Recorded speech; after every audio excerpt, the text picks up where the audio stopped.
Okay, I realize you may not have had time to solve both of those, but let's take a look and see how you did on what you have done. So for the first one over here, when we see parentheses, of course, it tells us we have to do something there first. Two questions again, is there anything we can do inside the parentheses? And in this case, there's not. So then the question is there anything we need to do to the parentheses? Distribute the 8 in. We have to distribute the 8. Very good. So 8 times 2x is 16x. 8 times negative 7 is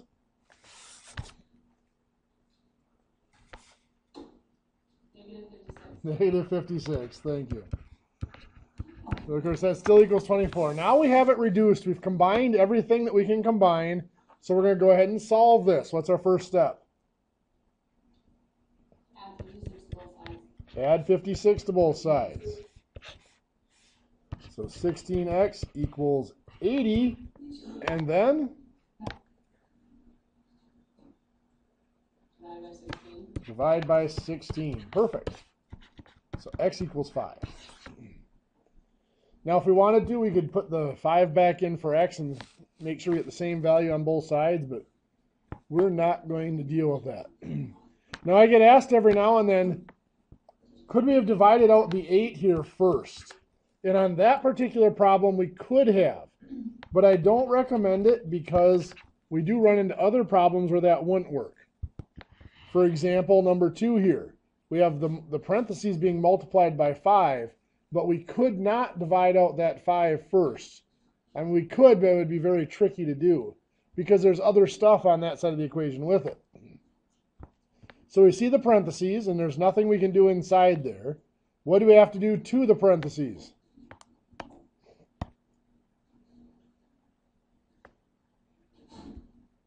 We have to multiply them by 5. So 5 times 3x gives us what? 15x, good. 5 times 1 is 5. Now we still have the positive 2x here, plus 2x, on that left side. So we're not ready to solve yet because there's more we can combine. So we got 15x and 2x makes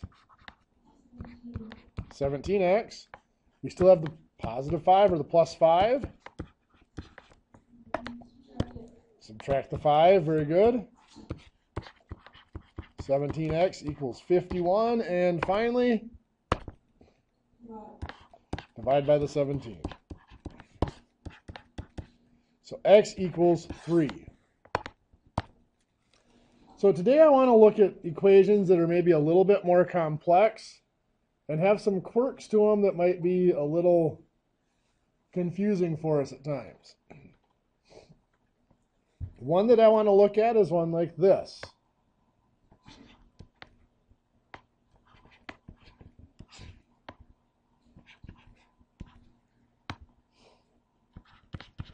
So 0.32 times x minus 40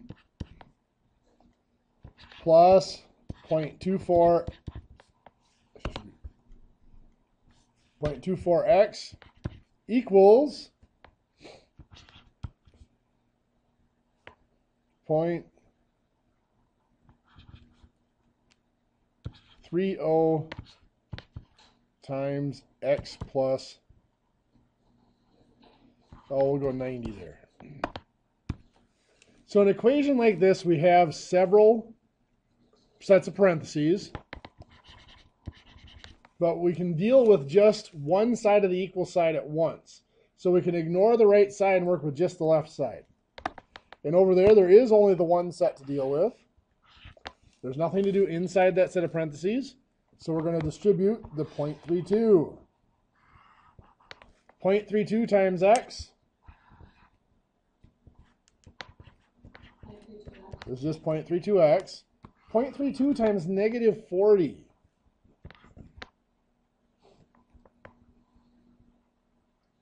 Negative 12.8. Perfect, negative 12.8. And we still have the 0.24x over here.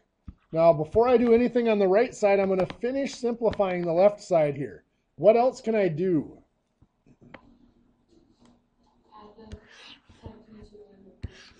Oh, good. We can combine the 0.32 and the 0.24x, which will give us 0.56x minus 12.8. Now we've combined or simplified everything we can on the left side. Now we'll jump over to the right side and see what we can do. So we got nothing to do in the parentheses, so we have to distribute the 0.3. 0.3 times x. 0.3x, good. And 0.3 times 90.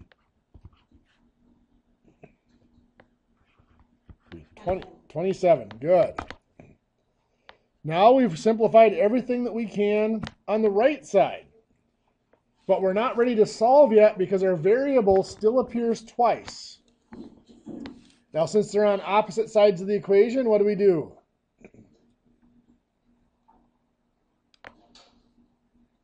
Bring them to one side.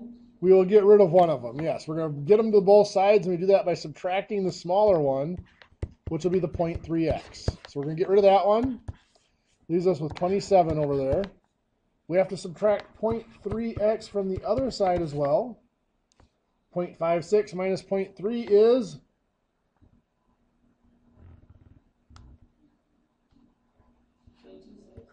0.26x. Good. And we still have the negative 12.8. Now we have this to the form where we are ready to start solving it. What's our next step?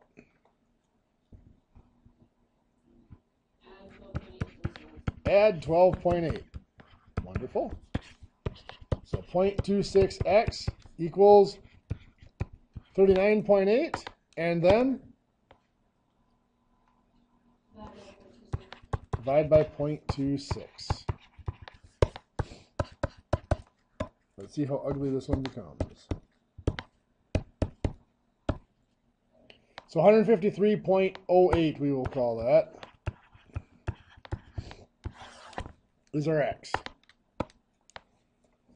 Now there's some little quirks when we're dealing with these equations with parentheses that can get in our way.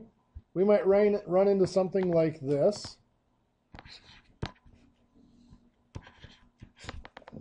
So let's do 0.8 times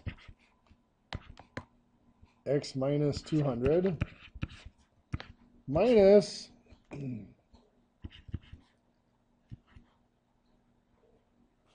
I'll go x minus, oh, let me add a little piece in here. So we'll go minus, then we'll have 0.6x minus 40 equals, we'll go 36 over here. So we looked at one example like this back on Friday, but I wanted to go over it again just to make sure everybody was catching it. So again, we're dealing with just one side of the equal sign, so we're going to start on the left. There are two sets of parentheses, so we'll go left to right. So this set here, once again, there's nothing to do inside of it, so we have to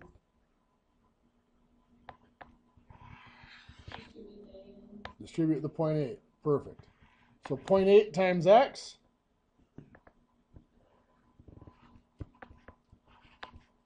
.8x.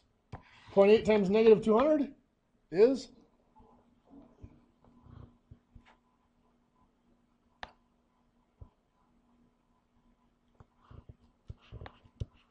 negative 160, right?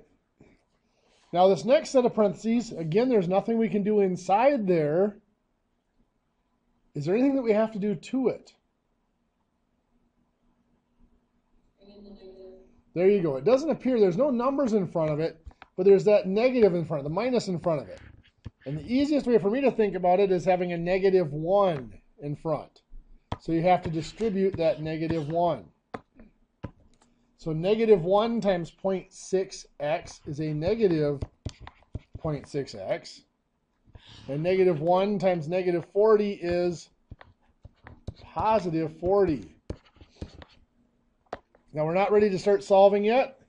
What can we still combine on the left side?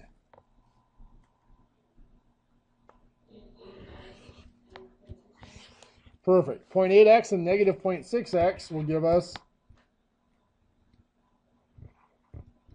0.2x. And we'll combine the negative 160 and positive 40 to give us what?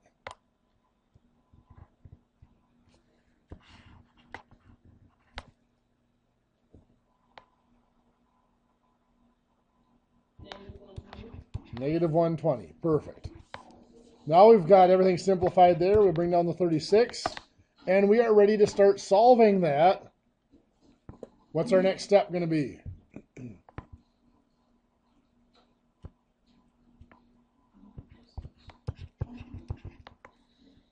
So we'll add the 120. So 0.2x is 156. And then we will divide by 0.2. So x equals, what, 780? Sounds like somebody had a question there.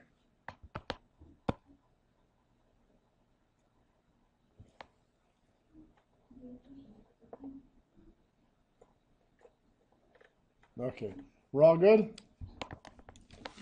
Okay. So, those decimals in our equations with the parentheses really don't change anything. They just make the numbers a bit more ugly to work with. We're also going to deal with things like this. We'll start out simple. X over 7 equals 4. There are two ways that we can view this. The first way we can view it is simply as x divided by 7. We can think of it as being division.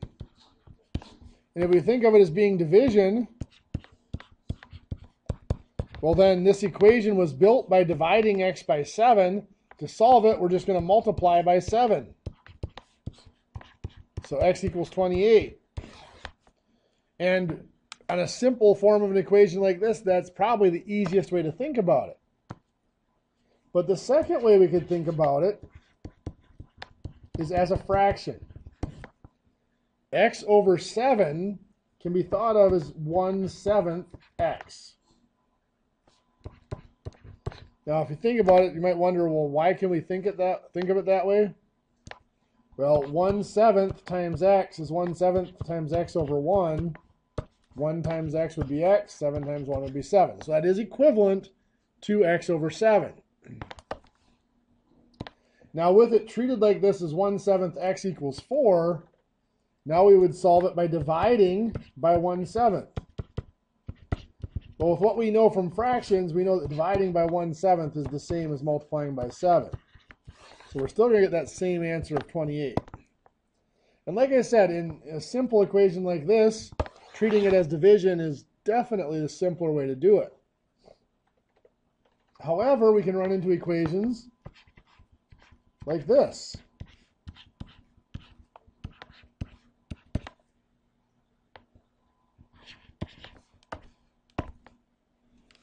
In an equation like that,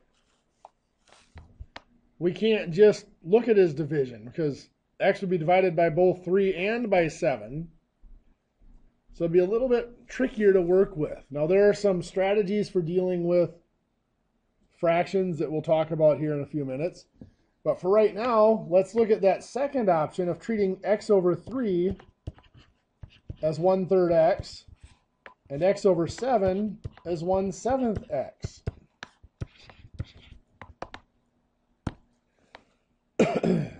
Now 1/3 x plus 1/7 x, if we think of that similar to having 3x plus 5x, what we would have done here is just add the 3x and 5x to make 8x. We can do the same thing here. 1/3 x plus 1/7 x, we're just adding 1/3 plus 1/7 is 10/21 x. So all I did was add the fractions. The 1/3 and 1/7 is 10 over 21. And now I would solve that by dividing by 10/21.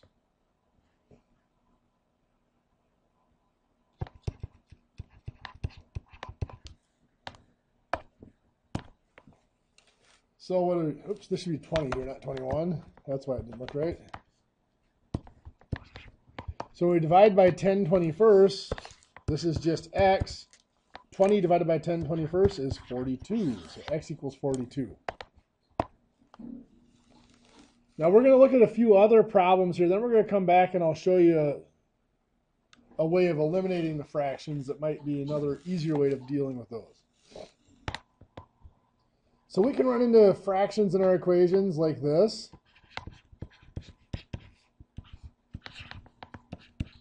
3/4 x minus 2.5 equals 3 7/8.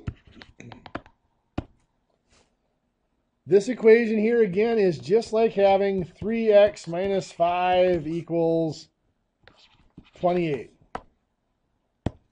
It's just a little uglier because we have the fractions in it. Over here we would add the 5 and then divide by 3. We're going to do the same thing over here. We're going to add the 2.5. So that's gone, leaving us with 3/4 x. 3 7/8 plus 2.5. I'm not going to do this out the long way. I'm just going to tell you that that is 6 3/8. And now our last step, what do we have to do?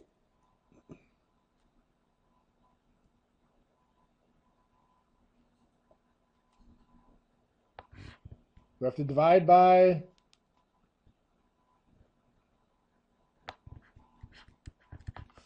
the 3/4. Now most of us are not used to seeing division of fractions set up as a complex fraction like that. So we'll set it up 6 3/8 divided by 3/4. That's 48, that's 51/8 times 4/3.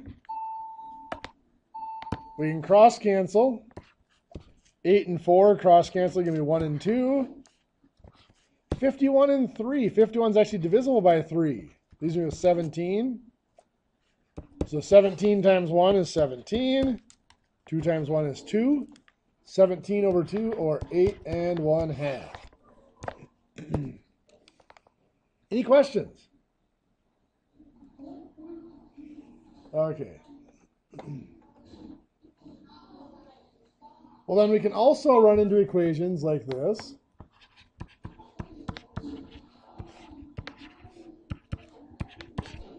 Three x minus 13 all over 2 equals 4. And this is going to kind of lead us into our next method of solving these equations. Here, if we look at what's been done to our variable, it has been multiplied, x has been multiplied by 3. 13 has then been subtracted from it. And then the whole works has been divided by 2. And as we discussed last week, when we go to solve these or take them apart, we have to take off the last piece first. So the last thing that was done to all this, according to order of operations, was it was divided by 2. So that's the first piece we have to remove when we solve. So dividing by 2, we're going to remove it by multiplying by 2. So this 2 is gone. We have 3x minus 13. Multiplying by 2 on the other side, 4 times 2 is 8. And now it's just a simple equation like any other that we need to solve. What will we do first?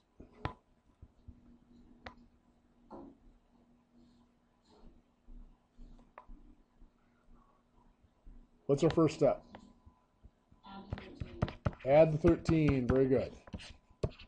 So 3x equals 21. And then? Divide by 3. Thanks. So x equals 7.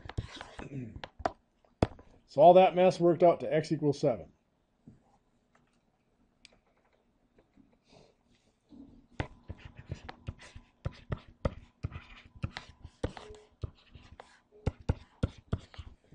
So we can run into ones like this. Now again, when we see parentheses, it should always scream at us to do something there first. Same applies here. We're going to have to analyze it. There's nothing to do in the parentheses, so we see what we have to do to it, and we're going to have to distribute the 5. So 5 times x is 5x, and 5 times negative 8 is a negative 40. So that simplifies down to be 5x minus 40 all over 3 equals 10. And now that we have it down to there, now we can start to solve it. Just like up above, our first step to solve this is going to be to do what?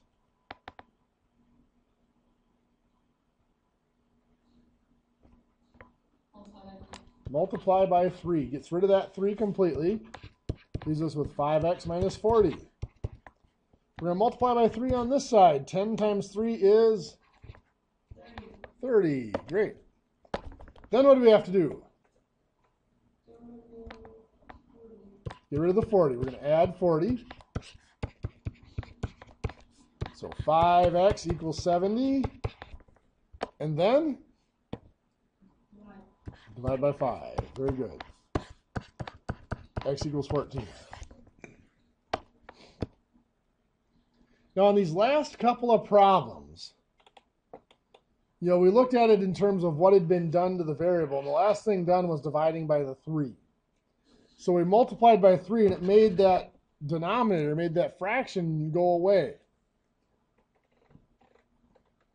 And we can use that strategy in our other equations. We had x over 3 plus x over 7 equals 20. And we made that 1/3 x plus 1/7 x, which is a great way of going about it. But there's another way we could go about this. We could get rid of the fractions. Now, in the last couple we did, there was only one denominator, so we just multiplied by it and made it go away. Here, we got the 3 and the 7 are for denominators. So we have to think about what would be our least common denominator for 3 and 7.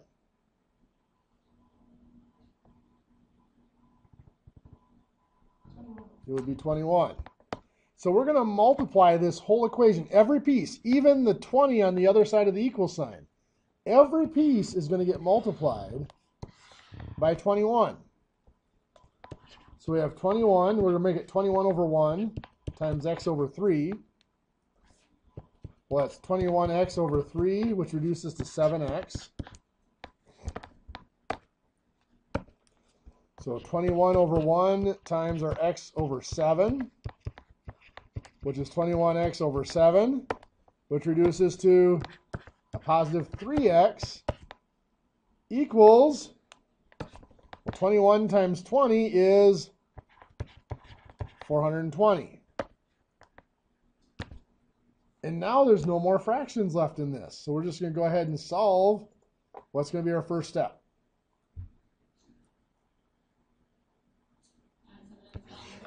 We're going to add the 7x and 3x to get 10x. And then divide by 10. Wonderful. X equals 42. Now in that problem, it might be about the same amount of work either way, whether you're going to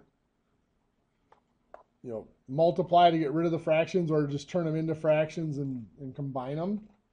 But there are problems where we have no choice but to get rid of the fraction. We might have something like 3 over 2x plus 4 over 5 equals 7 over 10x. In a problem like this, we've got denominators of 2x, 5, and 10x. So we've got to find a least common denominator, and that least common denominator is going to be in two parts. One, we have the numbers. For 2, 5, and 10, what would be the least common denominator? Just the 10. For variables, we have to take the highest power of any of the variables. Well, the x only appears once, so it's just going to be x. So 10x is our least common denominator for all of those fractions. So I'm going to multiply. I'm going to treat it as 10x over 1, and now I'm going to multiply each piece. I'm going to distribute the 10x through every part of the equation. So we've got 10x over 1 times 3 over 2x. 10x times 3 is 30x. 1 times 2x is 2x. What is 30x divided by 2x? Careful. 30 divided by 2 is 15. What's x divided by x? It's gone. It's just 15. So now then we're going to do the 10x over 1 times 4 over 5. 10x times 4 is 40x. 1 times 5 is 5. What is 40x divided by 5?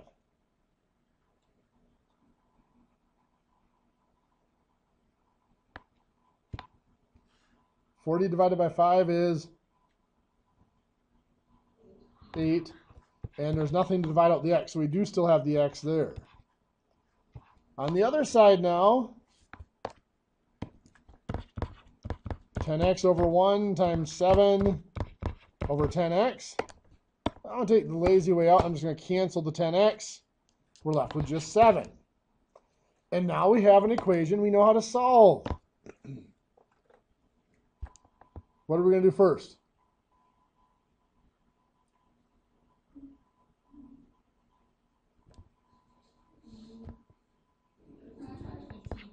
There we go. It looks a little awkward because of the way it's set up.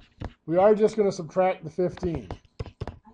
So 8x equals 7 minus 15 is negative 8. Then our last step is divide by 8. Good. So x equals negative 1 here. The good news is we're not going to look at too many equations like that. Now, something that is important for us to do is if we're looking at these equations and formulas, to be able to rearrange them. You know, we're going to be looking at formulas like, you know, when we get to BMI, the formula for BMI is the square root of height times weight over 3,600. If your height and weight are in centimeters and kilograms. So in that case, if we want to calculate BMI, it's just a matter of substituting into those formulas. So let's say we have a patient who has a height of 180 centimeters and a weight of 60 kilograms. We're just going to substitute those numbers into the formula. 180 times 60 over 3,600. And then we do our order of operations. So order of operations tells us what do we have to do first here.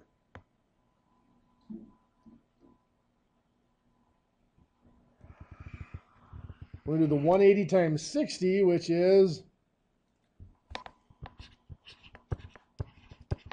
10,800.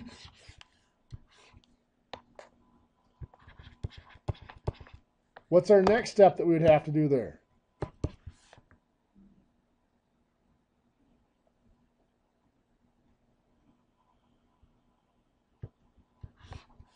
There's nothing more to do on top. There's nothing more to do on bottom, so we would divide. 1080 divided by 3,600 is 3. And the square root of 3 is 1.73 about. So we're going to have a lot of formulas like this where we're given the formula and we're asked to plug in numbers. You know, we might have just a formula like the temperature in Celsius is equal to the temperature in Fahrenheit minus 32 degrees times 5/9. And we might be given, okay, the temperature in Fahrenheit is 102 degrees Fahrenheit. What is that temperature in degrees Celsius? So we substitute in the 102 for F, and we solve. So again, it's just order of operations at this point. 102 minus 32 is 70. 5/9 times 70. I can do that as 5 divided by 9 and then times 70 is 38.89. So that's going to be degrees Celsius now. But what if we want to go the other way? What if we are given a temperature in degrees Celsius and we want to convert it to degrees Fahrenheit?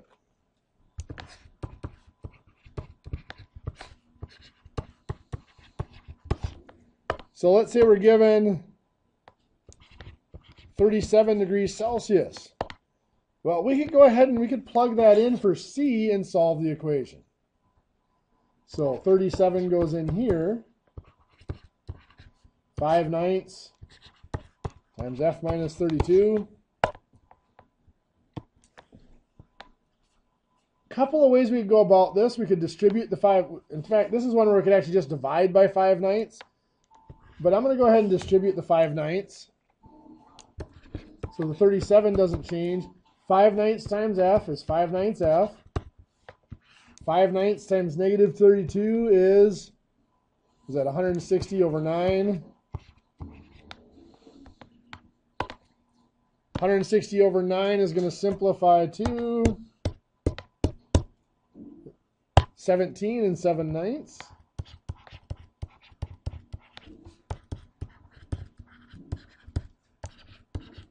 So now to solve this, we would add the 17 and 7/9.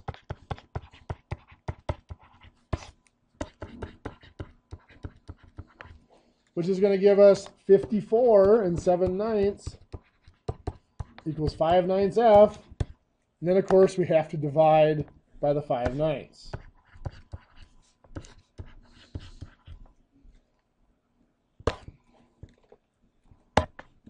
So let's see here. Let's do 54 and 7/9 divided by 5/9. Will give us 98.6 degrees. Those are degrees Fahrenheit. Well, if we had to do a lot of those conversions from Celsius to Fahrenheit, this formula would be really clumsy. You'd have to solve that equation every time. Would take a lot of time and would be really clumsy. So we like to be able to rearrange our equations to make them work the way we want them to.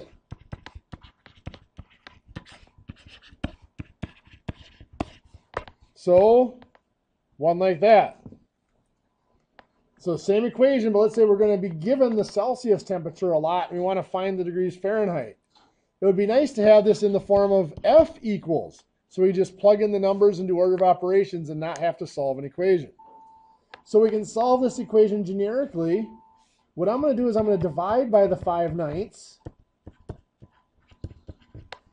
Well, C divided by 5/9 is 9/5 C equals my F minus 32. And then I would add the 32 to get rid of it. So 9/5 C plus 32 equals my degrees Fahrenheit. And we can do this with any equation. If you think about our standard equations we've had, they have been a number. A number times x plus or minus something else equals another number. Like 3x plus 5 equals 20. And we've solved that. But what if we didn't have numbers? What if it was ax plus b equals c? Well, this one we would have solved by subtracting 5 and then dividing by 3. We're going to do the same thing here. Only we won't be able to actually combine the numbers because there aren't any. We will subtract b, so that ax equals c minus b is just going to have to stay c minus b, and then divide by a. So the a is gone there, giving us x equals c minus b divided by a is simply going to be left in fraction form as c minus b over a.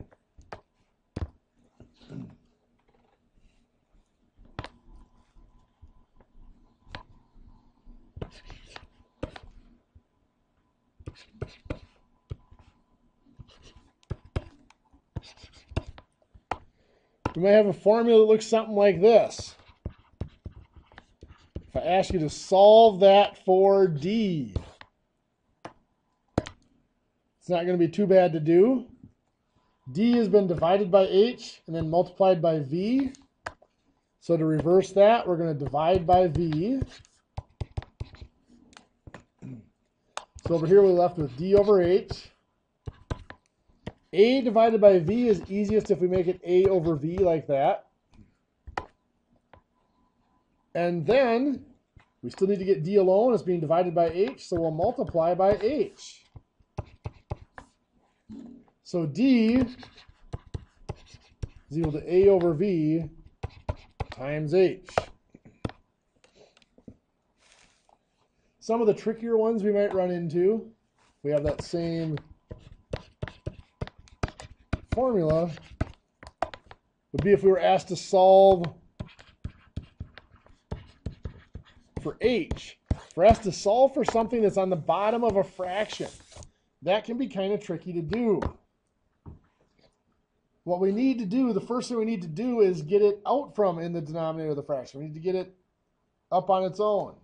So right now d is being divided by h.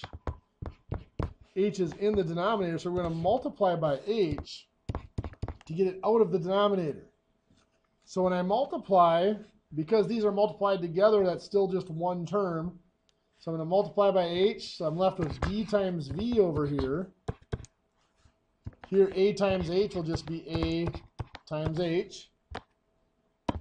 Then to get h by itself, I have to get rid of the a, so I will divide by a. So that a is gone. So this is dv over a equals h, or h equals dv over a. You have to be careful. We run into a lot of cases where we might have bx1 minus cx2 equals d. If you're asked to solve that for x1, x1 and x2, the 1 and 2 there are not numbers, they're indicators.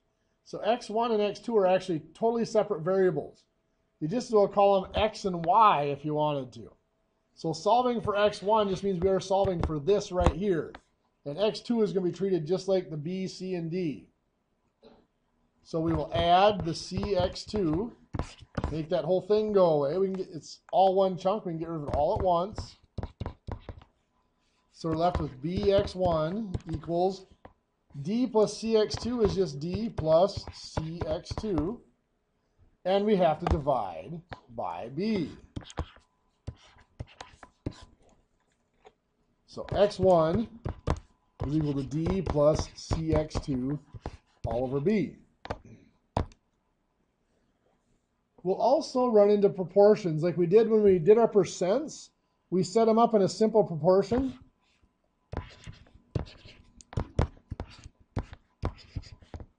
So let's say I wanted to solve for c here. So this is what I'm solving for. I can simply cross multiply and divide. So a and d, we're going to treat c as though it's not even there. Like that's blank.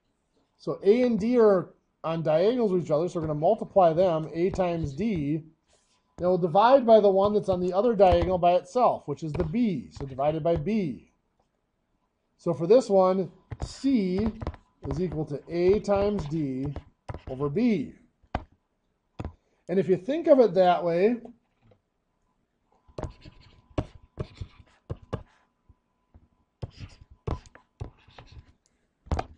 solving for one that's on bottom is not going to be any more difficult. So if we have m over p equals L over D, and we're asked to solve for p, so we're solving for this one. So again, we're going to pretend that that's not even there. We have m and d that are diagonal from each other. We're going to multiply them, cross multiply them. M times d is md. And then L is on the other diagonal by itself. We'll divide by L.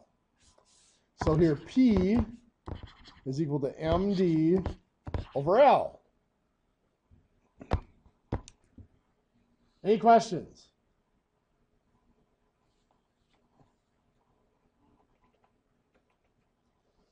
Okay.